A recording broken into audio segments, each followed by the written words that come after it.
October 7 നടന്ന ex servicemen LD clerk എക്സാമിൻ്റെ ഇംഗ്ലീഷിൻ്റെ 10 ക്വസ്റ്റ്യൻസിൻ്റെ എക്സ്പ്ലനേഷനാണ്.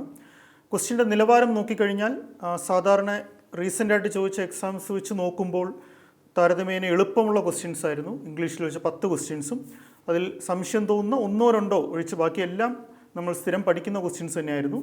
സെഷനിലേക്ക് പോകാം. Question number 1, I bought a pen dash pen writes well. Question ഏതുമായി ബന്ധപ്പെട്ടാണെന്ന് അറിയാൻ ഓപ്ഷൻസ് നോക്കിയാൽ മതി. എ, ആൻഡ്, ദ, വിത്ത് എന്നൊക്കെയാണ് ഓപ്ഷൻ കിടക്കുന്നത്.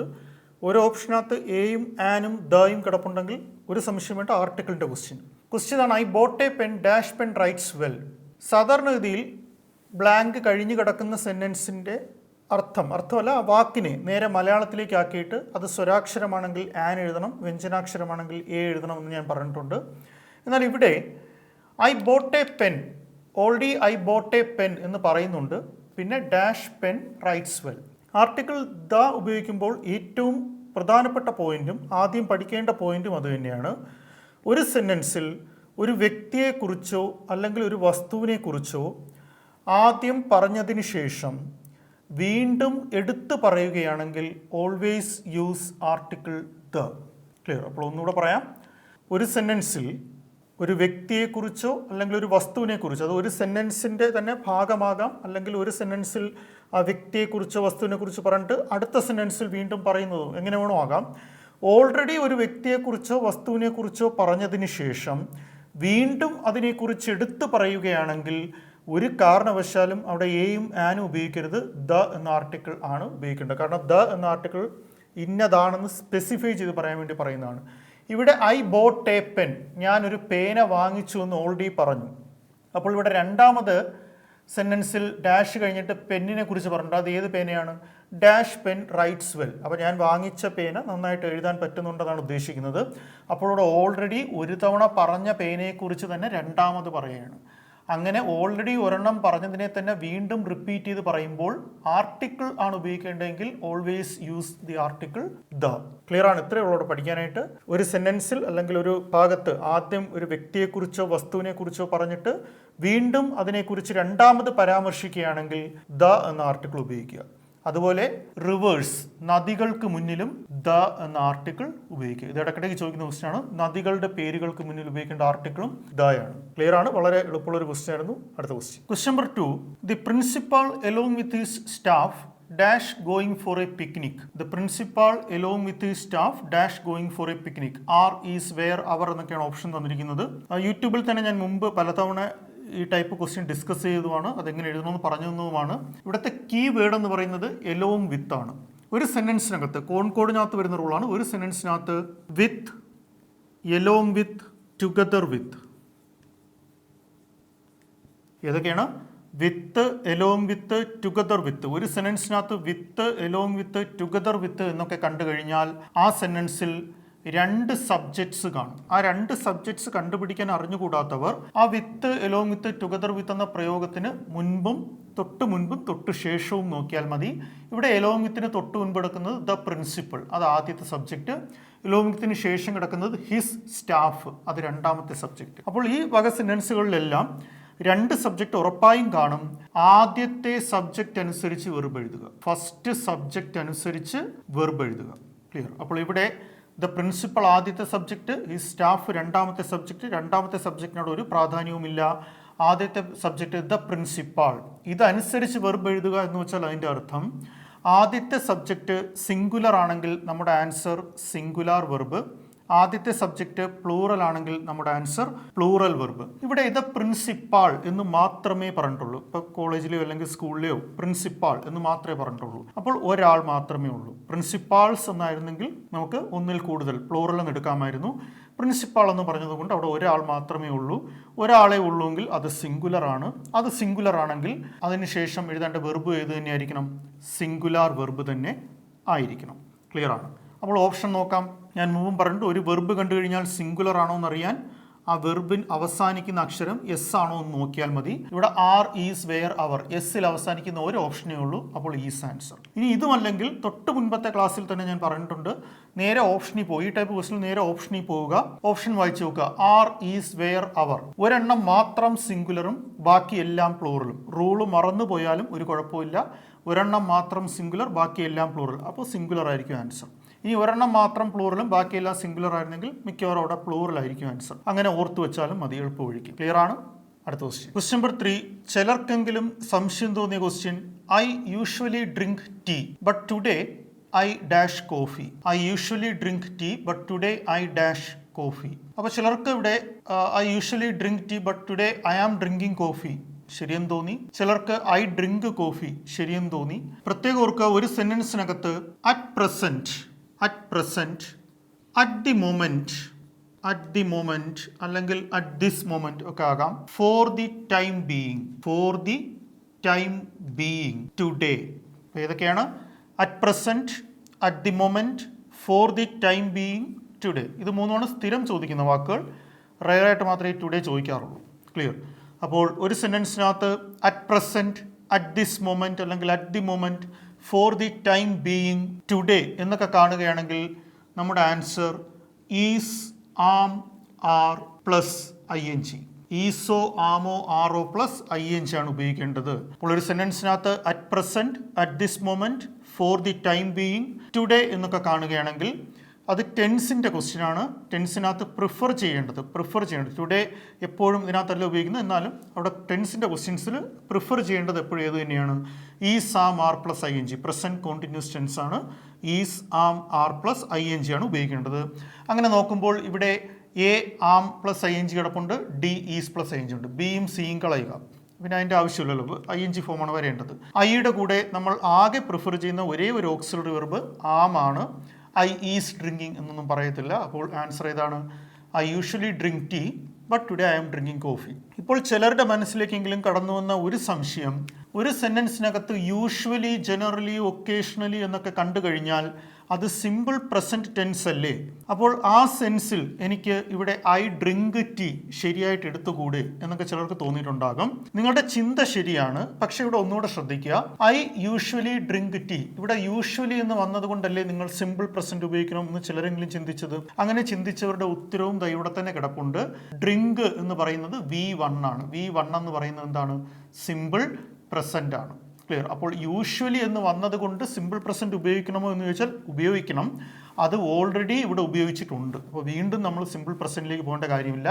അതും കഴിഞ്ഞൊരു കോമയും കഴിഞ്ഞിട്ടാണ് അടുത്ത സെൻറ്റൻസിൻ്റെ രണ്ടാമത്തെ പാർട്ടായിട്ട് but today I dash coffee എന്ന് പറഞ്ഞു വന്നിരിക്കുന്നത്. അപ്പോൾ നമ്മൾ രണ്ടാമത്തെ പാർട്ട് എടുക്കുമ്പോൾ അതിൽ നമ്മുടെ കീവേഡ് ഏതാണ്? ടുഡേ ആണ്. ടുഡേ എന്ന് വന്നു കഴിഞ്ഞാൽ ഈ സാമാർ പ്ലസ് ഐ എൻ ജി, ഇവിടെ ഐ വന്നതുകൊണ്ട് ഐ ആം ഡ്രിങ്കിങ് കോഫി. ഇനി ഒന്ന് ശ്രദ്ധിച്ചു നോക്കിയേ, I usually drink tea but today I am drinking coffee. ഇതാണ് റീസൺ. ക്ലിയർ ആണ്? അടുത്ത question. Question number 4. This house is dash than my house. Options as big as, bigger, the biggest. വളരെ simple ആയിട്ടുള്ള ഒരു ക്വസ്റ്റ്യൻ ആണ്. ഡിഗ്രീസ് ഓഫ് കമ്പാരിസൺ എന്ന് പറയുന്ന ടോപ്പിക്കിൽ ചോദിച്ച ക്വസ്റ്റ്യൻ.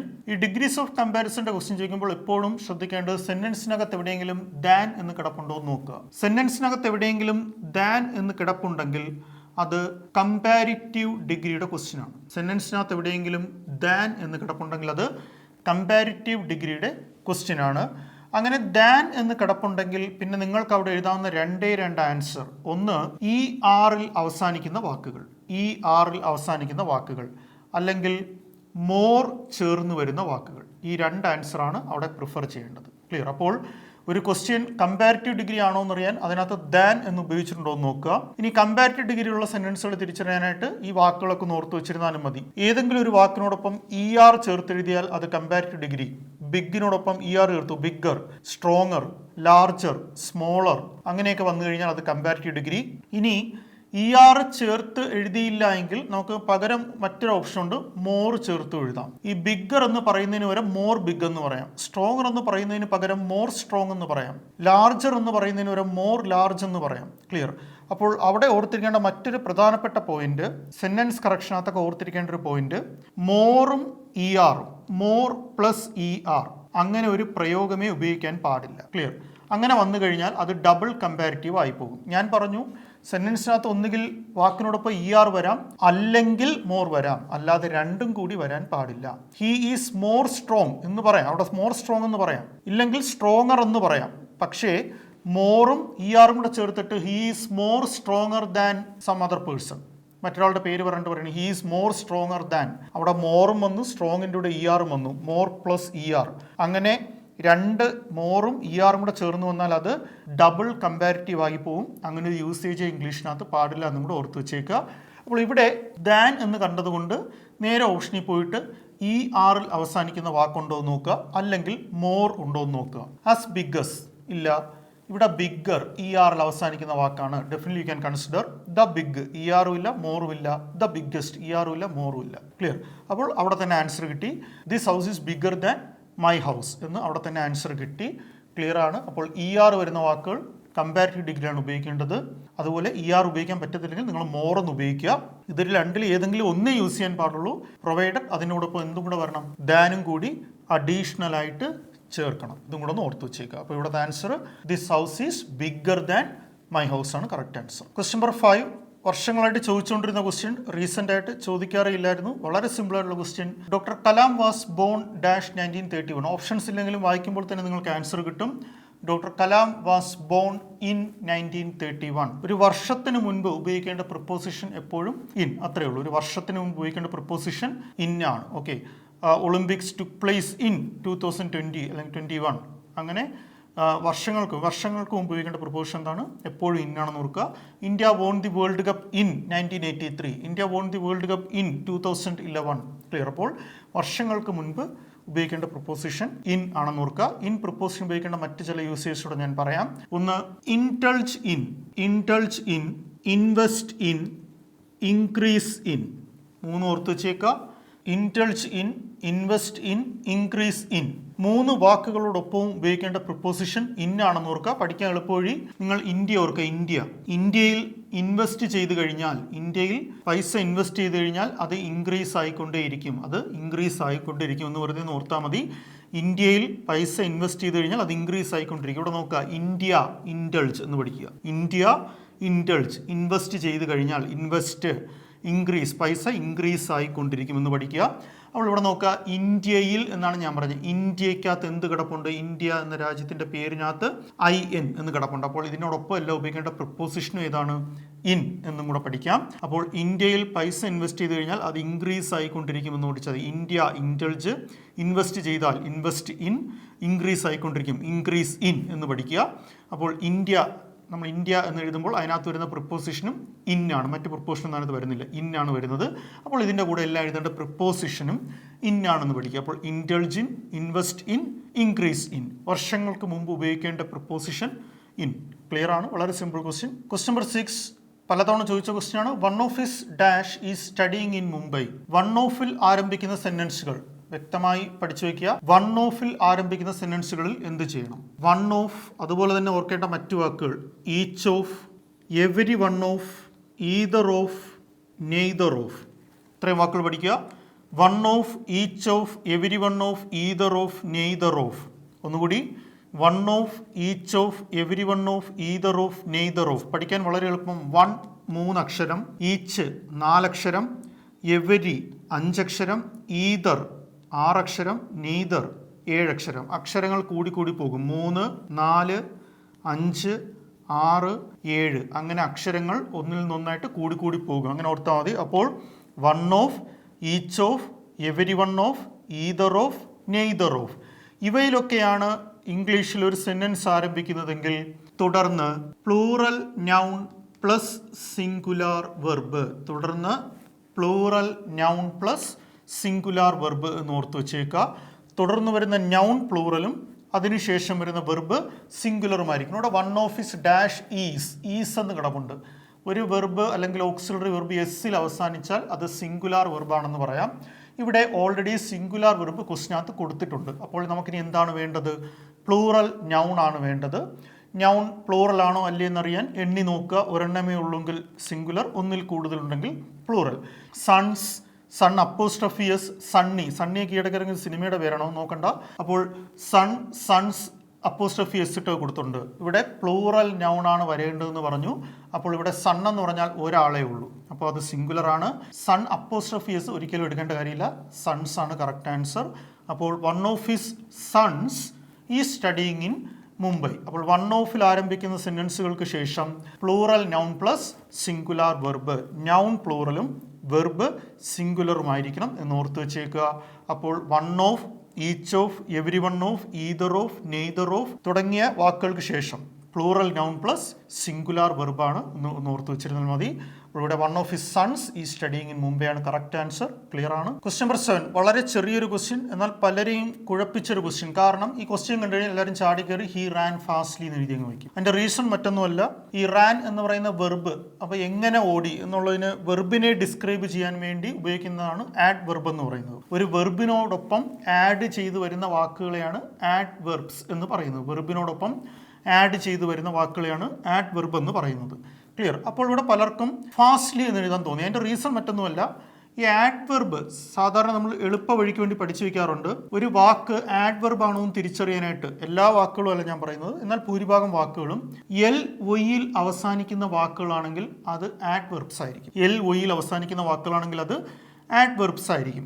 അപ്പോൾ ഇവിടെ നോക്കുമ്പോൾ വെർബിനോട് ചേർന്നാണ് ആഡ് വെർബ് വരേണ്ടത്. ഇവിടെ ഹി റാൻ ഫാസ്റ്റ്ലി നമ്മൾ പലപ്പോഴും യൂസ് ചെയ്യാറുണ്ട്, അങ്ങനെ യൂസ് ചെയ്യാറുണ്ട്. അതുകൊണ്ടാണ് പലരും ഫാസ്റ്റ്ലി എഴുതുന്നത്. എന്നാൽ അത് തെറ്റാണ്. കാരണം എന്താണെന്ന് വെച്ചാൽ ആദ്യത്തെ വാക്ക് ഫാസ്റ്റ്, ഈ ഫാസ്റ്റ് എന്ന് പറയുന്ന വാക്കിൻ്റെ ഒരു പ്രത്യേകത എന്താണെന്ന് വെച്ചാൽ ഫാസ്റ്റ് എന്ന് പറയുന്നത് ഒരു അഡ്ജക്റ്റീവുമാണ്, അറ്റ് ദ സെയിം ടൈം അതൊരു ആഡ് വെർബുമാണ്. ക്ലിയർ. അപ്പോൾ പലരും ആഡ് വെർബാണെന്ന് കരുതി ഫാസ്റ്റ്ലി എഴുതി വയ്ക്കുമെങ്കിലും ശരിക്കും ഫാസ്റ്റ് എന്ന് പറയുന്ന വാക്ക് അഡ്ജക്റ്റീവ് ആണ് എന്നതുപോലെ തന്നെ ആഡ് വെർബും ആണ്. അപ്പോൾ ഫാസ്റ്റിനെ നമുക്ക് അഡ്ജക്റ്റീവായിട്ടൊരു വ്യക്തിയെ വിശേഷിപ്പിക്കാനും ഉപയോഗിക്കാം, അല്ലെങ്കിൽ എന്താണ് ആഡ് വെർബായിട്ടൊരു വെർബിനെ വിശേഷിപ്പിക്കാൻ ഉപയോഗിക്കാം എന്ന വസ്തുത ഒന്ന് കാണാതെ പഠിച്ചു വയ്ക്കുക. ഈ ടൈപ്പ് ക്വസ്റ്റ്യൻ ഇടയ്ക്കിടയ്ക്ക് ചോദിക്കാറുണ്ട്. ക്ലിയർ. അപ്പോൾ ഇവിടെ ഫാസ്റ്റ്ലി എന്നൊരു പ്രയോഗമേ ഇല്ല. അങ്ങനെയൊക്കെ നമ്മൾ ഇടയ്ക്ക് യൂസ് ചെയ്യാറുണ്ടെങ്കിലും ഫാസ്റ്റ്ലിയേക്കാൾ ശരി ഫാസ്റ്റ് തന്നെയാണ്. അപ്പോൾ ഹി റാൻ ഫാസ്റ്റ് ആണ് ഇവിടുത്തെ കറക്റ്റ് ആൻസർ. പ്രത്യേകം ഓർക്കേണ്ട കാര്യം, ഇവിടെ ഫാസ്റ്റും ഫാസ്റ്റ്ലിയും ഉണ്ട് എൽ വൈ എന്ന് കണ്ടതുകൊണ്ട് ചാടിക്കേറി അത് ആഡ് വെർബ് ആണെന്ന് തെറ്റിദ്ധരിക്കരുത്. കാരണം ഫാസ്റ്റ് എന്ന് പറയുന്ന വാക്കിനെ ആഡ് വെർബ് ആക്കാൻ എൽ വൈ ചേർക്കേണ്ടതില്ല. അതൊരു എക്സെപ്ഷണൽ വാക്കാണ്, അത് മറ്റു വാക്കിൽ നിന്ന് വേറിട്ടിരിക്കുന്ന ഒരു വാക്കാണ്. ഫാസ്റ്റ് എന്ന വാക്ക് തന്നെയാണ് അഡ്ജക്റ്റീവും ആഡ് വെർബും. അപ്പോൾ ഇവിടെ correct answer he ran fast ആണ്. Question number 8 the meaning of harmony is. The meaning of harmony, പലരും ഈ വാക്ക് കണ്ട് ഹാർമോണി എന്ന് കണ്ടത് ചാടിക്കറി ഹാപ്പിനെസ് എന്നൊക്കെ എഴുതി വെച്ചിട്ട് വന്നു. അപ്പോൾ നിങ്ങൾ ശ്രദ്ധിക്കേണ്ട ഒരു കാര്യം എന്താണെന്ന് വെച്ചാൽ ഈ ഹാർമോണി എന്ന വാക്കിന്റെ അർത്ഥം നമ്മൾ പലപ്പോഴും സിനോണിം മീനിങ് വെച്ചാൽ സിനോണിമാണ്. സിനോണിം എന്ന് പറഞ്ഞാൽ വായിക്കുമ്പോൾ ഒരുപോലെ ഇരിക്കുന്ന വാക്കെന്നല്ല, ഒരേ അർത്ഥം വരുന്ന വാക്കുകളാണ് സിനോണിംസ് എന്ന് പറയുന്നത്. ആന്റോണിംസ് എന്ന് വെച്ചാൽ ഓപ്പോസിറ്റ് ആണ്. The meaning of harmony, harmony എന്ന വാക്കിന്റെ മീനിങ് എന്താണെന്ന് അറിയണമെങ്കിൽ കോൺകോഡ് എന്ന വാക്ക് ഓർത്ത്. കോൺകോഡ് എന്ന വാക്കിന്റെ മീനിങ് എഗ്രിമെന്റ് എന്നാണ്. കോൺകോഡ് എന്ന വാക്കിന്റെ മീനിങ് എഗ്രിമെന്റ് എന്നാണ്. കോൺകോഡ് എന്ന വാക്കിന്റെ മീനിങ് എഗ്രിമെന്റ് എന്നാണെങ്കിലും PSC ഈ കോൺകോഡ് എന്ന വാക്ക് ഇട്ട് തരുമ്പോഴെല്ലാം ഹാർമോണി എന്നൊരു ഓപ്ഷനാണ് ഇതുവരെ തന്നുകൊണ്ടേയിരുന്നത്. എഗ്രിമെന്റ് ഒന്നും തരാറേ ഇല്ല. പക്ഷെ നിങ്ങൾ കോൺകോഡ് പഠിച്ചിട്ടുള്ളവർക്കറിയാം കോൺകോഡ് എന്താണ്. കോൺകോഡ് സബ്ജക്റ്റ് വെർബ് എഗ്രിമെന്റ് എന്നാണ് പഠിക്കുന്നത്. ആ കോൺകോഡ് എന്ന വാക്ക് കിടക്കുന്നത് കൊണ്ടാണ് അവിടെ എഗ്രിമെന്റ് എന്ന മീനിങ് അതിൽ തന്നെ വരുന്നത്. കോൺകോഡ് എന്ന വാക്കിൻ്റെ അർത്ഥം സബ്ജക്റ്റ് വെർബ് എഗ്രിമെന്റ് എന്നാണ്. അത് പഠിക്കുമ്പോൾ തന്നെ പഠിക്കുന്നതാണ്. അപ്പോൾ അതിനകത്ത് എഗ്രിമെന്റ് എന്ന് വന്നിട്ടുണ്ട്. കോൺകോഡിന്റെ മീനിങ് എഗ്രിമെന്റ് എന്നാണെങ്കിലും ഞാൻ പറഞ്ഞു PSC എപ്പോഴും ഹാർമോണി എന്ന വാക്കേ ഉപയോഗിക്കാറുള്ളൂ. അപ്പോൾ കോൺകോഡിന്റെ സിനോണിംസ് ആണ് ഏതെന്ന് പറയുന്നത് എഗ്രിമെന്റും ഹാർമോണിയും. അപ്പോൾ agreement is equal to harmony. Agreement എന്ന വാക്ക് ഹാർമോണിക്ക് തുല്യമാണ്. അപ്പോൾ ഹാർമോണിയുടെ മീനിങ് ചോദിച്ചു കഴിഞ്ഞാൽ ഏത് എഴുതാം? എഗ്രിമെന്റ് എന്ന് എഴുതുന്നതിൽ ഒരു തെറ്റുമില്ല, അങ്ങനെ ഒരു സിനോണിം ഉണ്ട്. ക്ലിയർ. അപ്പോൾ ഹാർമോണി ഹിയർ മീൻസ് എഗ്രിമെന്റ്. ഒന്ന് രണ്ട് വാക്കുകളോടെ പഠിക്കുക. ഒന്ന് ഒഡാസിറ്റി. ഒഡാസിറ്റി എന്ന വാക്കിന്റെ അർത്ഥം ബോൾഡ്നെസ് എന്നാണ്. Audacity means boldness. ബോൾഡ് ആയിരിക്കുക. ഒഡാസിറ്റി മീൻസ് ബോൾഡ്നെസ് എന്നാണ്. അതുപോലെ മറ്റൊരു വാക്ക് ഒത്തന്റിക്. ഒത്തന്റിക് എന്ന വാക്കിന്റെ അർത്ഥം ജെനുവിൻ എന്നാണ്. Authentic means genuine. Authentic means genuine എന്നാണ്. കോൺകോഡ് ഓൾറെഡി നിങ്ങൾ ഹാർമോണി എന്ന് പഠിച്ചു.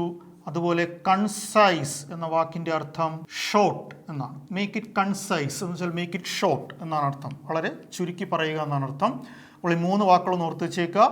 Audacity means boldness. Authentic genuine, authentic report എന്ന് വെച്ചാൽ ജെനുവിൻ റിപ്പോർട്ട് എന്നാണ് അർത്ഥം. കൺസൈസ് എന്ന വാക്ക് പ്രത്യേകം പഠിച്ചു വെച്ചേക്കുക. കൺസൈസ് എന്ന വാക്കിന്റെ അർത്ഥം ഷോർട്ട് എന്നാണ്. അപ്പോൾ കോൺകോർഡ് മീൻസ് എഗ്രിമെന്റ്.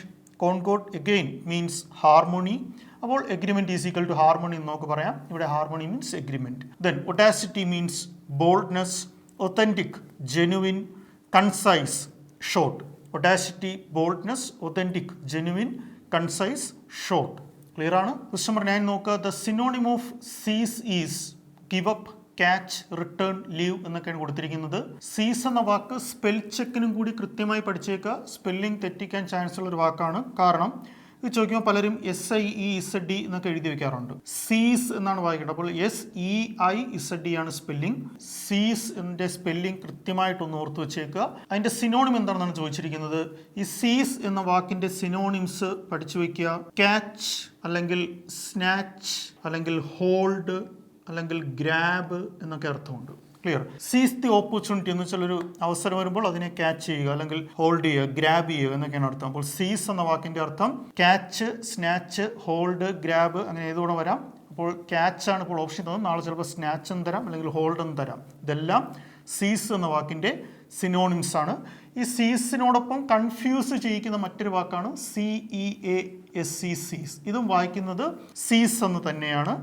തൊട്ടടുത്ത ക്വസ്റ്റ്യൻ ഇത് തന്നെയാണ് ചോദിച്ചിരിക്കുന്നതും. ക്വസ്റ്റ്യൻ നമ്പർ 10ലേക്ക് പോകും. എക്സാമിന് ചോദിച്ച 10ാമത്തെ ഇംഗ്ലീഷിന്റെ ക്വസ്റ്റ്യൻ ഇതാണ്. The antonym of the word സീസ് ഈസ്. തൊട്ടുമുമ്പ് ഞാൻ പറഞ്ഞു SEIZD സീസ് എന്ന് വെച്ചാൽ ക്യാച്ച് ചെയ്യുക, ഗ്രാബ് ചെയ്യുക അല്ലെങ്കിൽ ഹോൾഡ് ചെയ്യുക എന്നൊക്കെയാണ് അർത്ഥം. എന്നാൽ CEASE സീസ് എന്ന വാക്കിന്റെ അർത്ഥം സ്റ്റോപ്പ് എന്നാണ്. സംതിങ് സീസസ് ടു എക്സിസ്റ്റ് എന്ന് വെച്ചാൽ അതിന് എക്സിസ്റ്റ് ചെയ്യുന്നില്ല, അത് നിർത്തി, സ്റ്റോപ്പാക്കി എന്നാണ് അർത്ഥം. അപ്പോൾ സീസ് എന്ന വാക്കിന്റെ അർത്ഥം സ്റ്റോപ്പ് എന്നാണ്. പക്ഷെ ഇവിടെ ചെറിയൊരു പ്രശ്നമുണ്ട്.